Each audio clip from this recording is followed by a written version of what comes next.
ಓಹ್, ಒಂದೇ ಒಂದು ವಿಡಿಯೋ ನನ್ನ ಇಡೀ ಲೈಫ್ನೇ ಚೇಂಜ್ ಮಾಡ್ಬಿಡ್ತು. ನನ್ನ ಮೇಲೆ FIR ಆಗೋದೇನೋ, ಪೊಲೀಸ್ ಅವರು ನನ್ನ ಪೊಲೀಸ್ ಸ್ಟೇಷನ್ ಎಳ್ಕೊಂಡು ಹೋಗ್ಲಿಕ್ಕೆ ಮನೆಗೆ ಬರೋದೇನೋ, ಅದಾದ್ಮೇಲೆ ನಾನು ನನ್ನ ಮನೆಯವರು ಕೋರ್ಟು ಕಚೇರಿ ಅಂತ ಅಲ್ದಾಡೋದು. ಯಾವಾಗಿದೆಲ್ಲ ಮುಗಿಯುತ್ತಪ್ಪ? ಇದು ಮುಗ್ದಿದ ತಕ್ಷಣ ಯೂಟ್ಯೂಬ್ ಎಲ್ಲ ಬಿಟ್ಬಿಟ್ಟು ಒಂದಷ್ಟು ದಿನ ನೆಮ್ಮದಿಯಿಂದ ಎಲ್ಲಾದ್ರೂ ಹೋಗ್ಬಿಟ್ಟು ಪ್ರಶಾಂತವಾಗಿರೋಣ ಅನ್ಕೊಂಡಿದ್ದೆ. ಆದ್ರೆ ನನ್ನ ಮನ್ಸಲ್ಲಿ ಕೆಲವೊಂದು ಪ್ರಶ್ನೆಗಳಿದಾವೆ. ಸೌಜನ್ಯಳಿಗೆ ನ್ಯಾಯ ಕೇಳ್ತಾ ಜಸ್ಟ್ ನಾನೊಂದು ವಿಡಿಯೋ ಮಾಡಿದ್ದಕ್ಕೆ ನನ್ನ ಮೇಲೆ ಇಷ್ಟೊಂದೆಲ್ಲ ಆಗಿದೆ ಅಂತಂದ್ರೆ, ಜಸ್ಟ್ ಇಮ್ಯಾಜಿನ್ ಸೌಜನ್ಯ ಕೇಸಲ್ಲಿ ಯಾರೆಲ್ಲ ಸಾಕ್ಷಿ ಆಗ್ಬೋದಿತ್ತೋ ಅವ್ರ ಜೊತೆ ಏನೇನಾಗಿರಲ್ಲ. ನಾನ್ ಎಷ್ಟು ಅನ್ಕೊಳ್ತಿದ್ದೀನಿ, ಸಾಕಿನ್ನ 1-2 ತಿಂಗಳು ಏನು ವಿಡಿಯೋ ಮಾಡೋದ್ ಬೇಡ, ಸೈಲೆಂಟ್ ಆಗಿ ಇದ್ಬಿಡುವ ಅಂತ. ಆದ್ರೆ ನನ್ನ ಕೈಲಿಂದ ಆಗ್ತಿಲ್ಲ. ಯಾವುದೋ ಒಂದು ಸರ್ವಶಕ್ತಿ ನನ್ನ ಮನ್ಸೊಳಗಡೆ ಈ ಪ್ರಶ್ನೆನ ಹಾಕಿ ಇದ್ರ ಬಗ್ಗೆ ಮಾತಾಡುವಂತಿದೆ. ಮೊದ್ಲೇ ಹೇಳ್ಬಿಡ್ತೀನಿ, ಈ ವಿಡಿಯೋ ಯಾವುದೇ ಜಾತಿ, ಧರ್ಮ, ದೇವಸ್ಥಾನಕ್ಕೆ ಸಂಬಂಧಪಟ್ಟಿಲ್ಲ. ಈ ವಿಡಿಯೋದಲ್ಲಿ ನಾನು ಕೇವಲ ಸೌಜನ್ಯ ಕೇಸ್ ಬಗ್ಗೆ ಮಾತಾಡ್ತಿದ್ದೇನೆ. ಸೌಜನ್ಯ ಕೇಸಲ್ಲಿ ಯಾವುದೆಲ್ಲ ಯಾರೆಲ್ಲ ಸಾಕ್ಷಿ ಆಗ್ಬೋದಿತ್ತೋ ಅದೆಲ್ಲ ಹೇಗ್ ನಾಶ ಆಯ್ತು ಅನ್ನೋದನ್ನ ತಿಳಿಸ್ಕೊಡ್ತೇನೆ.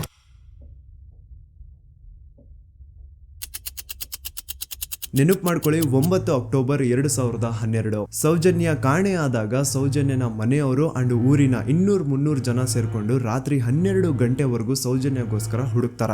ಆದ್ರೆ ಸೌಜನ್ಯ ಸಿಗಲ್ಲ. ಮಿಡ್ ನೈಟ್ ಆಗಿರುತ್ತೆ ಅಂಡ್ ತುಂಬಾ ಜೋರ್ ಮಳೆ ಬರ್ತಾ ಇರುತ್ತೆ. ಇನ್ನು ಹುಡುಕೋದ್ ಬೇಡ, ಬೆಳಿಗ್ಗೆ ಎದ್ದು ಮತ್ತೆ ಎಲ್ರು ಹುಡುಕುವ ಅಂತ ಎಲ್ರು ತಮ್ಮ ಮನೆಗೆ ವಾಪಸ್ ಹೋಗ್ತಾರ. ದೆನ್ ನೆಕ್ಸ್ಟ್ ದಿನ ಅಂದ್ರೆ 10 ಅಕ್ಟೋಬರ್ 2012 ಸೌಜನ್ಯನ ಬಾಡಿ ಸಿಗುತ್ತೆ ಅಂಡ್ ಅವಳ ಬಾಡಿ ಪಕ್ಕದಲ್ಲಿ ಅವಳ ಕಾಲೇಜ್ ಬ್ಯಾಗ್ ಅಂಡ್ ಅವಳ ಬುಕ್ಸ್ ಎಲ್ಲ ಬಿದ್ದಿರ್ತವೆ. ಸೊ ಹಿಂದಿನ ದಿನ ಆ ಒಂದು ಜಾಗದಲ್ಲಿ ಅಷ್ಟು ಜೋರು ಮಳೆ ಬಂದಿದ್ರು ಸೌಜನ್ಯನ ಬ್ಯಾಗ್ ಅಂಡ್ ಅವಳ ಬುಕ್ಸ್ ಒಂದು ಚೂರುನ ನೆಂದಿರಲ್ಲ. ದಾಖಲೆ ಇದೆ ಸ್ವಾಮಿ, ದಾಖಲೆ ಇಲ್ದೆ ಈ ದೂತ ಸಮೀರ್ MD ಏನು ಮಾತಾಡಲ್ಲ. There was rain and the clothes of the victim were not stained with mud and the bag was not wet, even the books were not wet. ಹಿಂದಿನ ದಿನ ಅಷ್ಟು ಜೋರು ಮಳೆ ಬಂದಿದ್ರು ಸೌಜನ್ಯನ ಬುಕ್ಸ್ ಅಂಡ್ ಬ್ಯಾಗ್ ನೆಂದಿಲ್ಲ. ಹೇಗೆ? ಇದರ ಅರ್ಥ ಸೌಜನ್ಯನ ಆ ಒಂದು ಜಾಗದಲ್ಲಿ ಆಗೇ ಇಲ್ಲ. ಬೇರೆ ಯಾವುದೋ ಜಾಗದಲ್ಲಿ ಅವಳು ಪಂಡು ಆಯ್ತು, ನಂತರ ಅವಳ ಬಾಡಿನ ಅಲ್ಲಿ ತಂದು ಡಂಪ್ ಮಾಡಿರೋದು. ಸೊ ಈಗ ಯಾವ ಒಂದು ಜಾಗದಲ್ಲಿ ಸೌಜನ್ಯನ ಪಂಡು ಆಯ್ತು, ಆಕ್ಚುಲ್ ಆ ಒಂದು ಜಾಗನ ಹುಡುಕಾಡೋದ್ ಬಿಟ್ಟು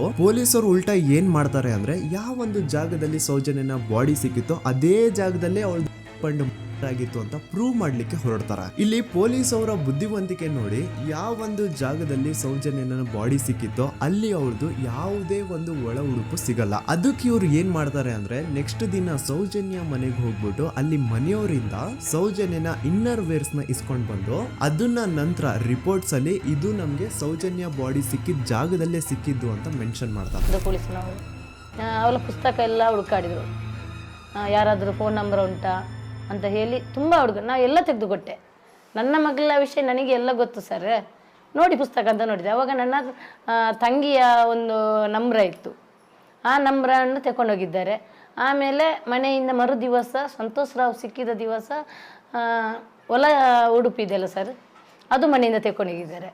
ಅದಕ್ಕೆ ನಾವು ಒಂದು ಗುರುತಿಗೆ ಒಂದು ಸ್ಟಿಚ್ ಮಾಡಿಕೊಟ್ಟಿದ್ದೇವೆ, ನೂಲಿನ ಒಂದು ಬಿಳಿ ನೂಲಿನ ಒಂದು ಸ್ಟಿಚ್ ಮಾಡಿಕೊಟ್ಟಿದ್ದೇವೆ. ಅದನ್ನೇ ತನಿಖೆಗೆ ಅವರಲ್ಲಿ ಇಟ್ಟಿದ್ದಾರೆ. ನೋಡಿ, ಪೊಲೀಸ್ ಅವ್ರ ಪ್ರಕಾರ ಸೌಜನ್ಯ ಪಂಡು ಆಗಿದ್ದು ಆ ಒಂದು ಹಳ್ಳ ಹತ್ರ, ಆದ್ರೆ ಆಕ್ಚುಲಿ ಅಲ್ಲಿ ಪಂಡು ಆಗೇ ಇಲ್ಲ. ಬಟ್ ಸ್ಟಿಲ್ ಈ ಒಂದು ಪಾಯಿಂಟ್ ನ ಪ್ರೂವ್ ಮಾಡ್ಲಿಕ್ಕೆ ಪೊಲೀಸ್ ಅವರು ಯಾವ ಮಟ್ಟಕ್ಕೆ ಹೋಗ್ತಾರೆ ಅಂತಂದ್ರೆ, ಯಾವ ಒಂದು ಜಾಗದಲ್ಲಿ ಸೌಜನ್ಯನ ಬಾಡಿ ಸಿಕ್ಕಿತ್ತೋ ಅಲ್ಲಿಂದ 50 ಅಡಿ ದೂರದಲ್ಲಿ ಸಂತೋಷ್ ರಾವ್ನ ಒಂದು ಟೆಂಟ್ ಹಾಕ್ಸ್ತಾರೆ. ಸೌಜನ್ಯನ ಆಗ್ಬೇಕಾದ್ರೆ ಎಲ್ಲೋ ಬಾಹುಬಲಿ ಬೆಟ್ಟದಲ್ಲಿದ್ದಂತಹ ಸಂತೋಷ್ ರಾವ್ ಇಲ್ಲ ಅದೇ ಜಾಗದಲ್ಲಿ ಇದ್ದ ಅಂತ ಪ್ರೂವ್ ಮಾಡ್ಲಿಕ್ಕೆ ಸಂತೋಷ್ ರಾವ್ನ ಒಂದು ಟೆಂಟ್ ಹಾಕ್ತಾರೆ. ಒಂದಿಷ್ಟು ಪ್ಲಾಸ್ಟಿಕ್ ಚೀಲಗಳನ್ನ ಹಾಸ್ಬಿಟ್ಟು ಅದ್ರ ಮೇಲೆ ಸಂತೋಷ್ ರಾವ್ನ ಕೆಲವೊಂದು ಥಿಂಗ್ಸ್ ಇಟ್ಬಿಟ್ಟು ಇವ್ನು ಇಲ್ಲೇ ಇದ್ದ ಅಂತ ಪ್ರೂವ್ ಮಾಡಿಸ್ತಾರ. ಈಗ ಸ್ವಲ್ಪ ತಲೆ ಯೂಸ್ ಮಾಡಿ, ಸೌಜನ್ಯ ಕಾಣೆಯಾಗಿದ್ದ ದಿನ ಸೌಜನ್ಯನ ಮನೆಯವರು ಅಂಡ್ ಊರಿನ ಜನ ಸುಮಾರು 200-300 ಜನ ಸೇರ್ಕೊಂಡ್ಬಿಟ್ಟು ಸೌಜನ್ಯಗೋಸ್ಕರ ಹುಡುಕ್ತಾರೆ. ಅವ್ರು ಅದೇ ಜಾಗದಲ್ಲಿ ಹುಡುಕ್ತಾರ ಗುರು, ಎಲ್ಲೂ ಜಾಸ್ತಿ ದೂರ ಹೋಗಲ್ಲ, ಅದೇ ಜಾಗದಲ್ಲಿ ಹುಡುಕ್ತಿರ್ತಾರ. ಕತ್ಲೆಯಲ್ಲಿ ಸೌಜನ್ಯನ ಬಾಡಿ ಕಾಣಿಸಿಲ್ಲ ಅನ್ಕೊಳ್ಳಿ, ಏನೋ ಸ್ವಲ್ಪ ಪೊದೆಗಳ ಹಿಂದೆ ಅಥವಾ ಬೇಲಿಗಳು ಅಡ್ಡ ಬಂದಿರಬಹುದು, ಹಾಗಾಗಿ ಅವಳ ಬಾಡಿ ಕಾಣಿಸಿಲ್ಲ ಅನ್ಕೊಳ್ಳಿ. ಆದ್ರೆ ಅಲ್ಲಿಂದನೇ 50 ಅಡಿ ದೂರದಲ್ಲಿರುವಂತಹ ಸಂತೋಷ್ ರಾವ್ನ ಟೆಂಟ್ ಆ 200-300 ಜನರಲ್ಲಿ ಒಬ್ರಿಗೂ ಕಾಣಿಸಿಲ್ವಾ? ಅಷ್ಟೇ ಅಲ್ಲ, ನೆಕ್ಸ್ಟ್ ದಿನ ಅಂದ್ರೆ 10 ಅಕ್ಟೋಬರ್ 2012 ಸೌಜನ್ಯನ ಮೃತದೇಹ ಸಿಕ್ಕಿದೆ ಅನ್ನೋ ಒಂದು ನ್ಯೂಸ್ ಲೋಕ್ ಲೈಟ್ಸ್ ಗೆಲ್ಲ ಗೊತ್ತಾದಾಗ ಅಲ್ಲಿ ಒಂದು ಅಂದಾಜು ಪ್ರಕಾರ 3000 ಜನ ಸೇರ್ತಾರಂತ. ಆಗ್ಲೂ ಸಹ ಆ 3,000 ಜನರಲ್ಲಿ ಒಬ್ರಿಗೂ ಸಹ ಆ ಸಂತೋಷ್ ರಾವ್ನ ಟೆಂಟ್ ಕಾಣಿಸೇ ಇಲ್ಲ. ಜಾಸ್ತಿ ದೂರ ಇಲ್ಲ ಗುರು, ಎಲ್ಲಿ ಬಾಡಿ ಸಿಕ್ಕಿರುತ್ತೋ ಅಲ್ಲಿಂದ 50 ಅಡಿ ದೂರ ಅಷ್ಟೇ. ಆದ್ರೂ ಆ ಟೆಂಟ್ ಯಾರಿಗೂ ಕಾಣಿಸೇ ಇಲ್ಲ. ಹೇಗೆ? ಯಾಕಂತಂದ್ರೆ ಆ ಟೆಂಟ್ ಅಲ್ಲಿ ಇರ್ಲೇ ಇಲ್ಲ. ಇದ್ರೆ ತಾನೇ ಕಾಣಿಸೋದಕ್ಕೆ. ಪಾಪ ಸಂತೋಷ್ ರಾವ್ನ ಈ ಕೇಸಲ್ಲಿ ಹೆಂಗಾದ್ರೂ ಮಾಡಿ ಫಿಟ್ ಮಾಡ್ಲೇಬೇಕು ಅಂತ ಪೊಲೀಸ್ ಅವ್ರು ಫಿಕ್ಸ್ ಆಗ್ಬಿಟ್ಟಿದ್ರು. ಇನ್ನೊಂದು ಲಾಜಿಕಲ್ ಪಾಯಿಂಟ್ ಹೇಳ್ತೀನಿ ನಿಮ್ಗೆ. ಈ ಒಂದು ಸ್ಟೇಟ್ಮೆಂಟ್ ನ ನೋಡಿ. ಈ ಸ್ಟೇಟ್ಮೆಂಟ್ ಬೇರೆ ಯಾರು ಕೊಟ್ಟಿದ್ದಲ್ಲ ಗುರು. 5 ಜನ ಕಿಡಿಗೇಡಿಗಳು ಸಂತೋಷ್ ರಾವ್ನ ಬಾಹುಬಲಿ ಬೆಟ್ಟದಿಂದ ಕರ್ಕೊಂಡ್ ಬಂದು ಪೊಲೀಸ್ ಅವ್ರ ಕೈಗೆ ಒಪ್ಸಿದ್ರು. ಆ ಕಿಡಿಗೇಡಿಗಳಲ್ಲೇ ಒಬ್ಬ ಕೊಟ್ಟಂತಹ ಸ್ಟೇಟ್ಮೆಂಟ್ ಇದು. ಇದ್ರಲ್ಲಿ ಇವನ್ ಹೇಳ್ತಿದ್ದಾನೆ ಸಂತೋಷ್ ರಾವ್ ಕೈಯಲ್ಲಿ ಒಂದು ಚೀಲ ಇತ್ತು ಅಂತ. ಈಗ ಸಂತೋಷ್ ರಾವ್ನ ಅರೆಸ್ಟ್ ಮಾಡಾದ್ಮೇಲೆ ಅವನ ಕೈಯಲ್ಲಿ ಇದ್ದಂತಹ ಚೀಲ ಕೂಡ ಪೊಲೀಸ್ ಅವರು ತಮ್ಮ ಕಸ್ಟಡಿಗೆ ತಗೊಂಡಿರ್ತಾರ ತಾನೆ. ಹಾಗಿದ್ರೆ ಸಂತೋಷ್ ರಾವ್ನ ಚೀಲ ಅಂಡ್ ಅದ್ರಲ್ಲಿ ಇದ್ದಂತಹ ಅವನ ವಸ್ತುಗಳು ಪೊಲೀಸ್ ಕಸ್ಟಡಿಲೇ ಇರ್ಬೇಕೆ ಹೊರತು ಅದ್ಯಾವುದೋ ಕಾಡಲ್ಲಿ ಆ ಟೆಂಟ್ ಒಳಗಡೆ ಅಲ್ಲ. ಅಂಡ್ ಇನ್ನೊಂದು ಮೇನ್ ಇಂಪಾರ್ಟೆಂಟ್ ಆಗಿ ಸಂತೋಷ್ ರಾವ್ನ ಪೊಲೀಸ್ ಅವರು ಕಸ್ಟಡಿಗೆ ತಗೊಂಡಿದ್ದು 11 ಅಕ್ಟೋಬರ್ 2012. ಆದ್ರೆ ಅಫಿಷಿಯಲ್ ಆಗಿ ಪೇಪರ್ಸ್ ಮೇಲೆ ತೋರಿಸಿರೋದು 13 ಅಕ್ಟೋಬರ್ 2012. ಹಾಗಿದ್ರೆ ಆ 2 ದಿನ ಸಂತೋಷ್ ರಾವ್ನ ಪೊಲೀಸ್ ಸ್ಟೇಷನ್ ಅಲ್ಲಿ ಇಟ್ಕೊಂಡು ಪೊಲೀಸ್ ಅವರು ಏನ್ ಮಾಡ್ತಿದ್ರು? ಇದು ಇಲ್ಲಿಗಲ್ ಡಿಟೆನ್ಷನ್ ತಾನೆ. ಈಗಷ್ಟೇ ನಾನು ಡಾಕ್ಟರ್ ಆದಮ್ ಅವ್ರು ಕೊಟ್ಟಂತಹ ಪೋಸ್ಟ್ ಮಾರ್ಟಮ್ ರಿಪೋರ್ಟ್ ನೋಡಿದೆ. ಅಂಡ್ ಇದ್ರಲ್ಲಿ ಏನಿದೆ ಗೊತ್ತಾ? ಸೌಜನ್ಯ ಸತ್ತಾದ್ಮೇಲೆ ಅಲ್ಲ, ಅವಳು ಬದುಕಿರ್ಬೇಕಾದ್ರೇನೆ, ಅವಳು ಮಾಡ್ತಾ ಇರ್ಬೇಕಾದ್ರೇನೆ ಆ ದುಷ್ಕರ್ಮಿಗಳು ಅವಳ ಯೋನಿ ಒಳಗಡೆ 6 ಇಂಚು ಮಣ್ಣು ತುಂಬಿರೋದು. ಅಂಡ್ ರೀಸೆಂಟ್ ಆಗಿ ಬರ್ತಾ ಇರುವಂತಹ ಇನ್ನೊಂದು ಬಿಗ್ಗೆಸ್ಟ್ ಅಲಿಗೇಷನ್ ಏನು ಅಂತಂದ್ರೆ ಸಂತೋಷ್ ರಾವ್ ಬ್ರೈನ್ ಮ್ಯಾಪಿಂಗ್ ಗೆ ಒಪ್ಕೊಂಡಿಲ್ಲ ಅಂತ. ಅಂತವ್ರು ಪ್ಲೀಸ್ ಈ ಒಂದು ಡಾಕ್ಯುಮೆಂಟ್ ನ ಕಂಡ್ಬಿಟ್ಟು ನೋಡಿ. ಇಲ್ಲಿ ಸಂತೋಷ್ ರಾವೇ ಹೇಳ್ತಿದ್ದಾನೆ, ಅಪರಾಧಿ ಎಂದು ಸಾಬೀತು ಮಾಡಲು ಅಗತ್ಯವಿರುವ ಯಾವುದೇ ವೈಜ್ಞಾನಿಕ ಪರೀಕ್ಷೆಗೆ ಒಳಪಡಲು ಸ್ವಯಂ ಇಚ್ಛೆ ವ್ಯಕ್ತಪಡಿಸಿರುತ್ತೇನೆ. ಕೆಳಗಡೆ ಸಂತೋಷ್ ರಾವ್ನ ಸಿಗ್ನೇಚರ್ ಇದೆ ಅಂಡ್ ಈ ಕಡೆ ಕೋರ್ಟ್ ನ ಸೀಲ್ ಕೂಡ ಇದೆ. ಅಂಡ್ ಇನ್ನೊಂದು ವಿಷಯ, ನನ್ನ ವಿಡಿಯೋದಲ್ಲಿ ನಾನು ಹೇಳಿದ್ದೀನಿ ಸಂತೋಷ್ ರಾವ್ಗೆ ಫಿಮೋಸಿಸ್ ಅನ್ನೋ ಒಂದು ಕಾಯಿಲೆ ಇತ್ತು ಅಂತ. ಅಂಡ್ ಅಲ್ಲಿ ಇನ್ನೊಂದು ಪಾಯಿಂಟ್ ಕೂಡ ಹೇಳಿದ್ದೀನಿ, ಇನ್ ಕೇಸ್ ಅವನ್ ಏನಾದ್ರು ಮಾಡಿದ್ರೆ ನರಕ ಅನುಭವಿಸ್ತಾನೆ ಅಂತ. Note that point. In case ನಾ ಸಂತೋಷ್ ರಾವ್ ಮಾಡ್ಲಿಕ್ಕೆ ನಾಲಾಯಕ್ ಅಂತಾನು ಹೇಳಿಲ್ಲ, ಲಾಯಕ್ ಅಂತಾನು ಹೇಳಿಲ್ಲ. ಇನ್ ಕೇಸ್ ಮಾಡಿದ್ರೆ ನರ್ಕ ಅನುಭವಿಸ್ತಾನೆ ಅಂತ ಹೇಳಿದ್ದು. ನೋಡಿ, ಹೇಳ್ತಾ ಹೋದ್ರೆ ಬೇಜಾನ್ ಇದೆ. ಆಸ್ ಎ ಯೂಟ್ಯೂಬರ್ ಆ ಕೇಸ್ ಫೈಲ್ಸ್ ನ ನೋಡ್ತಾ ಇದ್ರೆ ನನ್ಗೆನೆ ಬೇಜಾನ್ ಡೌಟ್ಸ್ ಬರ್ತಾ ಇದೆ ಪೊಲೀಸ್ ಅವರ ಇನ್ವೆಸ್ಟಿಗೇಷನ್ ಮೇಲೆ. ಸೊ ಅದನ್ನೆಲ್ಲ ಗಮನದಲ್ಲಿ ಇಟ್ಕೊಂಡು ನಾನ್ ಹೇಳೋದಿಷ್ಟೇ, ಈ ಒಂದು ಕೇಸ್ ಅಲ್ಲಿ ಯಾವ ಆಂಗಲ್ ಇಂದನೂ ಪೊಲೀಸ್ ಅವ್ರ ಕಡೆಯಿಂದ ಫೇರ್ ಇನ್ವೆಸ್ಟಿಗೇಷನ್ ಆಗಿಲ್ಲ. And I clear my point. ಈಗ ಈ ಒಂದು ಸೌಜನ್ಯ ಕೇಸ್ ಅಲ್ಲಿ ಯಾರೆಲ್ಲ ಸಾಕ್ಷಿ ಆಗ್ಬೋದಿತ್ತು, ಅವ್ರ ಜೊತೆ ಏನಾಯ್ತು ಅಂತ ಹೇಳ್ತೇನೆ. ಮೊದಲನೇದಾಗಿ ರವಿ ಪೂಜಾರಿ. ಇವನ್ ಬಗ್ಗೆ ನಾನು ಫಸ್ಟ್ ವಿಡಿಯೋದಲ್ಲೇ ಹೇಳಿದೀನಿ. ಆ 5 ಜನ ಕಿಡಿಗೇಡಿಗಳು ಯಾರು ಸಂತೋಷ್ ರಾವ್ನ ಪೊಲೀಸ್ ಅವರಿಗೆ ಅರೆಸ್ಟ್ ಮಾಡಿಕೊಟ್ರೋ ಅದ್ರಲ್ಲಿ ಇವನು ಒಬ್ಬ. ಸೊ ಈ ಸೌಜನ್ಯನ ಕೇಸ್ ಯಾವಾಗ CBI ಗೆ ಟ್ರಾನ್ಸ್ಫರ್ ಆಗುತ್ತೆ ಅಂತ ಗೊತ್ತಾಗುತ್ತೋ ಈ ರವಿ ಪೂಜಾರಿ ಉರ್ಲಾಕೊಂಡು ಸತ್ ಹೋಗ್ತಾನೆ. ರವಿ ಪೂಜಾರಿ ಹಾಕೊಂಡು ಸತ್ ಹೋದ ಅಂತಾರೆ, ಆದ್ರೆ ಅವ್ನು ಹಾಕೊಂಡೇ ಸತ್ ಹೋದ ಅಂತ ಯಾರು ಐ ವಿಟ್ನೆಸ್ ಇಲ್ಲ. ಹಾಗಾಗಿ ಇವನ ಒಂದು ಸಾವು ಒಂದು ನಿಗೂಢ ಸಾವಾಗಿ ಉಳ್ಕೊಂಡ್ಬಿಡ್ತು. ಇನ್ನೊಬ್ಳು ಬಂದು ವಾರಿಜಾ ಅಂತ. ಸೌಜನ್ಯನ ಮಾಡಿ ಆ ಕಿಡಿಗೇಡಿಗಳು ಅವಳನ್ನ ಒಂದು ಫಾರ್ಮ್ ಹೌಸ್ ಗೆ ಕರ್ಕೊಂಡು ಹೋಗಿರ್ತಾರೆ. ಅಂಡ್ ಆ ಫಾರ್ಮ್ ಹೌಸ್ ಅಲ್ಲಿ ವಾರಿಜಾ ಅನ್ನೋಳು ಕೆಲಸ ಮಾಡ್ತಾ ಇರ್ತಾಳೆ. ಸೊ ಈ ವಾರಿಜಾ ಸೌಜನ್ಯ ಆ ಕಿಡಿಗೇಡಿಗಳ ಜೊತೆ ಇರೋದನ್ನ ನೋಡಿರ್ತಾಳೆ, ಆದ್ರೆ ಅವಳು ಗೊತ್ತಿಲ್ಲ ಅವ್ರು ಅವಳನ್ನ ಕೊಂಡು ಬಂದಿದ್ದಾರೆ ಅಂತ. ನಂತರ 1-2 ದಿನ ಆದ್ಮೇಲೆ ಯಾವಾಗ ಸೌಜನ್ಯ ಬಗ್ಗೆ ನ್ಯೂಸ್ ಅಲ್ಲೆಲ್ಲ ಬರ್ತಾ ಇತ್ತೋ ಅದನ್ನ ನೋಡಿ ಆಗ ಇವಳಿಗೆ ರಿಯಲೈಸ್ ಆಗುತ್ತೆ, ಓ ಇವಳೇ ಅಲ್ವಾ ಆ ಹುಡುಗಿ ಅವತ್ ನಮ್ ದಣಿ ಕರ್ಕೊಂಡ್ ಬಂದಿದ್ದು ಅಂತ. ಈಗ ವಾರಿಜಾ ತನಗ್ ಗೊತ್ತೋ ಗೊತ್ತಿಲ್ದೇನೋ ಸೌಜನ್ಯ ಕೇಸಲ್ಲಿ ಒಂದು ಮೇಜರ್ ಸಾಕ್ಷಿ ಆಗ್ಬಿಡಿದ್ಲು. ಸೊ ಯಾವಾಗ ಈ ಕೇಸ್ ನ CID ಟೀಮ್ ಅವರು ಇನ್ವೆಸ್ಟಿಗೇಷನ್ ಮಾಡೋದಕ್ಕೆ ಸ್ಟಾರ್ಟ್ ಮಾಡ್ತಾರೋ ಆಗ ವಾರಿಜಾನ ಮೃತದೇಹ ಅದೇ ಒಂದು ಫಾರ್ಮ್ ಹೌಸ್ ನ ಬಾವಿಯಲ್ಲಿ ಸಿಗುತ್ತೆ. ಬಾವಿಲಿ ಇವಳೇ ಸ್ವತಃ ಜಿಗ್ದು ತನ್ನ ಪ್ರಾಣ ಬಿಟ್ಲು ಅಂತ ಹೇಳ್ತಾರೆ. ಆದ್ರೆ ಅವಳೇ ಬಾವಿಗೆ ಬಿದ್ದು ಅವಳು ಪ್ರಾಣ ಬಿಟ್ಲು ಅಥವಾ ಅವಳಿಗೆ ಯಾರಾದ್ರೂ ಬಾವಿಲಿ ಬೀಳ್ಸಿ ಸಾಯಿಸಿದ್ರು ಗೊತ್ತಿಲ್ಲ. ಅಂಡ್ ಇನ್ನೊಂದು ವಿಷಯ, ಯಾವ ಒಂದು ಬಾವಿ ಒಳಗಡೆ ವಾರಿಜಾನ ಬಾಡಿ ಸಿಕ್ಕಿತ್ತೋ ಆ ಬಾವಿನ ದಣಿಗಳು ಒಂದ್ ಸ್ವಲ್ಪ ದಿನ ಆದ್ಮೇಲೆ ಕಂಪ್ಲೀಟ್ ಮುಚ್ಚಾಕ್ಬಿಡ್ತಾರೆ. ಯಾಕೆ? ಇನ್ನೊಬ್ಬ ಬಂದು ಗೋಪಾಲ್ ಕೃಷ್ಣ. ಇವನು ಅಗೇನ್ 5 ಜನ ಕಿಡಿಗೇಡಿಗಳು ಸಂತೋಷ್ ರಾವ್ನ ಪೊಲೀಸ್ ಅವ್ರಿಗೆ ಹಿಡಿದು ಕೊಟ್ರು ಅದ್ರಲ್ಲಿ ಒಬ್ಬ. ಅಂಡ್ ಸೌಜನ್ಯ ಕೇಸ್ ನ ಮೇನ್ ಪ್ರೈಮರಿ ಸಾಕ್ಷಿ ಇವನು ಕೂಡ ಸತ್ ಹೋಗಿದ್ದಾನೆ. ಅಂಡ್ ಇವನು ಸ್ಲೋ ಪಾಯ್ಸನ್ ಇಂದ ಸತ್ ಹೋದ ಅಂತ ಹೇಳಲಾಗುತ್ತೆ. ದೆನ್ ಇನ್ನೊಬ್ಬ ಬಂದು ಪ್ರಶಾಂತ್ ಅಂತ. ಸೌಜನ್ಯನ ಮಾಡಿ ಆ ಕಿಡಿಗೇಡಿಗಳು ಅವಳನ್ನ ಯಾವ ಜಾಗಕ್ಕೆ ಕರ್ಕೊಂಡು ಹೋಗಿದ್ರೋ ಇವನು ಆ ಜಾಗದಲ್ಲಿ ಕೆಲಸ ಮಾಡೋನು. ಇವನು ಪಾಪ ಸೌಜನ್ಯನ ಆ ಕಿಡಿಗೇಡಿಗಳಿಂದ ಬಿಡಿಸೋದಕ್ಕೆ ಟ್ರೈ ಮಾಡ್ತಾನೆ, ಆದ್ರೆ ಅದು ಸಾಧ್ಯ ಆಗಲ್ಲ. ನಂತರ ಕೆಲವೇ ದಿನಗಳಲ್ಲಿ ಇವಂದು ಕೊಲೆ ಆಗುತ್ತಾ. ಯಾರೆಲ್ಲ ಯಾವುದೆಲ್ಲ ಈ ಕೇಸಲ್ಲಿ ಸಾಕ್ಷಿ ಆಗ್ಬೋದಿತ್ತೋ ಅದೆಲ್ಲ ನಾಶ ಆಗುತ್ತೆ. ಸೊ ಇದೆಲ್ಲ ನಿಜವಾಗ್ಲೂ ಕೋಇನ್ಸಿಡೆನ್ಸ್ ಅಥವಾ ಎಲ್ಲಾನು ಸ್ಕೆಚ್ ಹಾಕಿ ಮಾಡಿರೋದ. ಇನ್ನೊಬ್ಬ ಬಂದು ದಿನೇಶ್ ಅಂತ.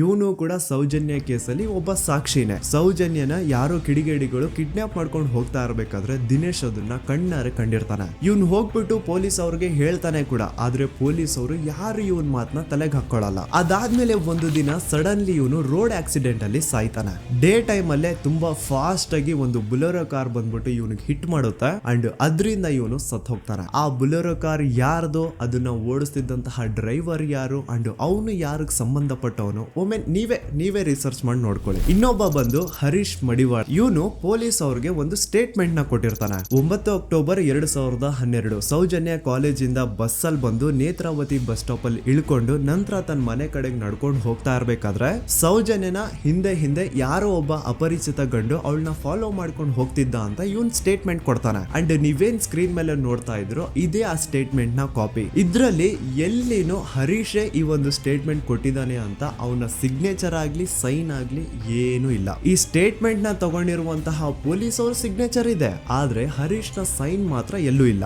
ಯಾಕಂತಂದ್ರೆ ಈ ಸ್ಟೇಟ್ಮೆಂಟ್ ನ ಹರೀಶ್ ಕೊಟ್ಟೇ ಇಲ್ಲ. ಎಲ್ಲಿ ಈ ಒಂದು ಕೇಸ್ CBI ಹೋಗಿ ಅವಾಗ CBI ಅವರು ಹರೀಶ್ ನ ಕರೆಸ್ಬಿಟ್ಟು ಇದ್ರ ಬಗ್ಗೆ ಕೇಳಿದಾಗ ಎಲ್ಲಿ ಹರೀಶ್ ಈ ಸ್ಟೇಟ್ಮೆಂಟ್ ನ ನಾನು ಕೊಟ್ಟೇ ಇಲ್ಲ ಸರ್ ಅಂತ ಬಾಯಿ ಬಿಟ್ಬಿಡ್ತಾನೋ ಅಂತ ಹರೀಶ್ ನು ಕೂಡ ಸಾಯ್ ಹೊಡಿತಾರೆ. ಹರೀಶ್ ಒಮ್ಮೆ ತನ್ನ ಬೈಕ್ ಅಲ್ಲಿ ಹೋಗ್ತಾ ಇರ್ಬೇಕಾದ್ರೆ ಯಾವುದೋ ಒಂದು ಅಪರಿಚಿತ ಕಾರ್ ಬಂದ್ಬಿಟ್ಟು ಅವನ್ನ ಗುದ್ಬಿಡುತ್ತೆ ಅಂಡ್ ಅದರಿಂದ ಹರೀಶ್ ನ ಸಾವಾಗುತ್ತಾ. ನೋಡಿ, ಯಾವುದೇ ಆಕ್ಸಿಡೆಂಟ್ ಕೇಸ್ ಅಲ್ಲಿ ರೂಲ್ ಏನು ಅಂತಂದ್ರೆ ಇಫ್ ಇನ್ ಕೇಸ್ ನನ್ಗೆ ಯಾವ್ದಾದ್ರು ಬಂದು ಒಂದು ವೆಹಿಕಲ್ ಏನಾದ್ರು ಹಿಟ್ ಮಾಡಿದಾಗ ನನ್ಗೇನಾದ್ರು ಪ್ರಜ್ಞೆ ಇದ್ರೆ ನಾನ್ ಪೊಲೀಸ್ ಅವ್ರಿಗೆ ಕಂಪ್ಲೇಂಟ್ ಕೊಡ್ಬೋದು, ಅಥವಾ ನನ್ನ ಹೆಂಡತಿ ಏನಾದ್ರು ಇದ್ರೆ ಅವ್ರು ಪೊಲೀಸ್ ಅವ್ರಿಗೆ ಕಂಪ್ಲೇಂಟ್ ಕೊಡ್ಬೋದು, ಅಥವಾ ತಂದೆ ತಾಯಿ ರಕ್ತ ಸಂಬಂಧ ಯಾರು ಇರ್ತಾರೋ ಅವ್ರು ಕಂಪ್ಲೇಂಟ್ ಕೊಡ್ಬೋದು. ಆದ್ರೆ ಹರೀಶ್ ಕೇಸ್ ಅಲ್ಲಿ ಯಾರೋ ಒಬ್ಬ ಥರ್ಡ್ ಪರ್ಸನ್ ಬಂದ್ಬಿಟ್ಟು ಕಂಪ್ಲೇಂಟ್ ಕೊಡ್ತಾನೆ. ಆ ಥರ್ಡ್ ಪರ್ಸನ್ ಯಾರು, ಅವನ್ಗೂ ಹರೀಶ್ಗೂ ಏನ್ ಸಂಬಂಧನೇ ಇಲ್ಲ. ನೀವು ಒಂದು 2021ರಲ್ಲಿ ಹರೀಶ್ ಮಡಿವಾಳ ಒಂದು ಕಂಪ್ಲೇಂಟ್ ಕೊಟ್ಟಿದ್ರಿ.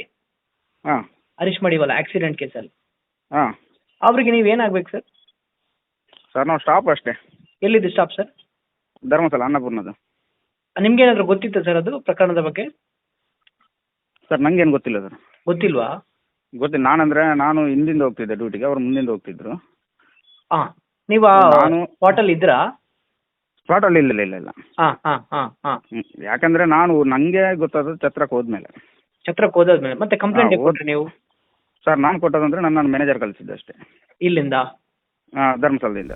ಸೇಮ್ ಇದೇ ತರಾನೇ ಆನೆ ಮಾವುತನ ಕೇಸಲ್ಲೂ ಆಗಿದ್ದು. ಮನೆಯವ್ರು ಹೋಗಿ ಕಂಪ್ಲೇಂಟ್ ಕೊಟ್ರೆ ಪೊಲೀಸ್ ಅವರು ಕಂಪ್ಲೇಂಟ್ ತಗೊಳಲ್ಲ, ಆದ್ರೆ ಅದೇ ಯಾರೋ ಒಬ್ಬ ಥರ್ಡ್ ಪರ್ಸನ್ ಬಂದು ಕಂಪ್ಲೇಂಟ್ ಕೊಟ್ರೆ ಪೊಲೀಸ್ ಅವರು ಕಂಪ್ಲೇಂಟ್ ಬರೀತಾರೆ. ಆನೆ ಮಾವುತನ ಹೆಂಡತಿ ಲೋಕಲ್ ಪೊಲೀಸ್ ಸ್ಟೇಷನ್ಗೆ ಕಂಪ್ಲೇಂಟ್ ಕೊಡಕ್ ಹೋದ್ರೆ ಅವ್ರು ಕಂಪ್ಲೇಂಟ್ ತಗೊಳ್ತಿಲ್ಲ ಸರ್ ಅಂತ ಹೇಳ್ಬಿಟ್ಟು SP ಆಫೀಸ್ಗೆ ಲೆಟರ್ ಬರ್ದಿರೋದು ಸಹ ಇದೆ. But still no action was taken. So SP ಆಫೀಸ್ಗೆ ಲೆಟರ್ ಕೊಟ್ಟಾದ್ಮೇಲೆ ಏನು ತನಿಖೆ ಆಗದೆ ಇದ್ದಾಗ ಆಗ ಆನೆ ಮಾವುತನ ಮಕ್ಕಳು ಹೋಗ್ಬಿಟ್ಟು IGPಗೆ ಒಂದು ಲೆಟರ್ ಬರ್ದು ಕೊಡ್ತಾರೆ. ಆದ್ರೂ ಸಹ ಇನ್ನೂವರೆಗೂ ಸರಿಯಾದ ತನಿಖೆ ಆಗೇ ಇಲ್ಲ ಅಂಡ್ ರಿಯಲ್ ಆರೋಪಿಗಳು ಯಾರು ಅಂತ ಗೊತ್ತಾಗೇ ಇಲ್ಲ. ನಿಜ ಹೇಳ್ತಾ ಇದ್ದೀನಿ, ಆ ಒಂದು ಪ್ಲೇಸ್ ಅಲ್ಲಿ ಸೀರೀಸ್ ಆಫ್ ಕೇಸಸ್ ಆಗಿದಾವೆ ಅಂಡ್ ಯಾವ್ದ್ರಲ್ಲೂ ಪೊಲೀಸ್ ಅವ್ರ ಕಡೆಯಿಂದ ಫೇರ್ ಇನ್ವೆಸ್ಟಿಗೇಷನ್ ಆಗೇ ಇಲ್ಲ. ಇದ್ರ ಬಗ್ಗೆ ಮಾತಾಡ್ರೋ, ಪೊಲೀಸ್ ಇನ್ವೆಸ್ಟಿಗೇಷನ್ ಮೇಲೆ ಕ್ವಶನ್ ರೈಸ್ ಮಾಡ್ರೋ, ಆ ಹುಡುಗಿಗೆ ನ್ಯಾಯ ಸಿಗ್ಲಿ ಸಪೋರ್ಟ್ ಮಾಡ್ರೋ ಅಂದ್ರೆ ಇದ್ರ ಬಗ್ಗೆ ಯಾವನು ಮಾತಾಡಲ್ಲ. ಇದ್ರ ಬದಲಾಗಿ ನನ್ ಬಗ್ಗೆ ಮಾತಾಡೋದಕ್ಕೆ ಹೇಳಿ ತುಂಬಾ ಚೆನ್ನಾಗಿ ನನ್ ಬಗ್ಗೆ ನೆಗೆಟಿವಿಟಿ ಹುಟ್ಟಿಸ್ತಾರ.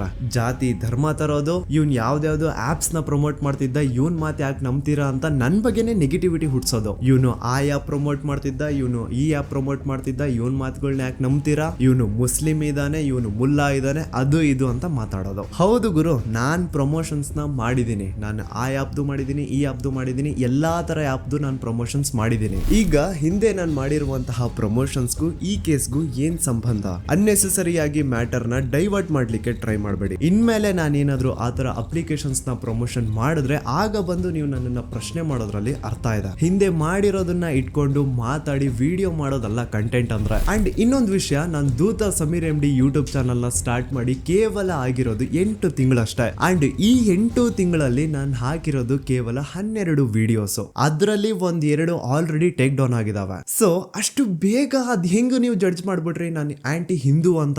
ನಿಮಗ್ ನಿಜವಾಗ್ಲೂ ನಾನು ಆಂಟಿ ಹಿಂದೂ ಅನ್ಸಿದ್ರೆ ನಂದು ಇನ್ನೊಂದು ಚಾನಲ್ ಇದೆ ಸಮೀರ್ MD ಅಂತ. ಅಲ್ಲಿ ನಾನು ಅಪ್ಲೋಡ್ ಮಾಡಿರುವಂತಹ ಈ ಎಲ್ಲಾ ವಿಡಿಯೋಸ್ ನ ನೋಡಿ.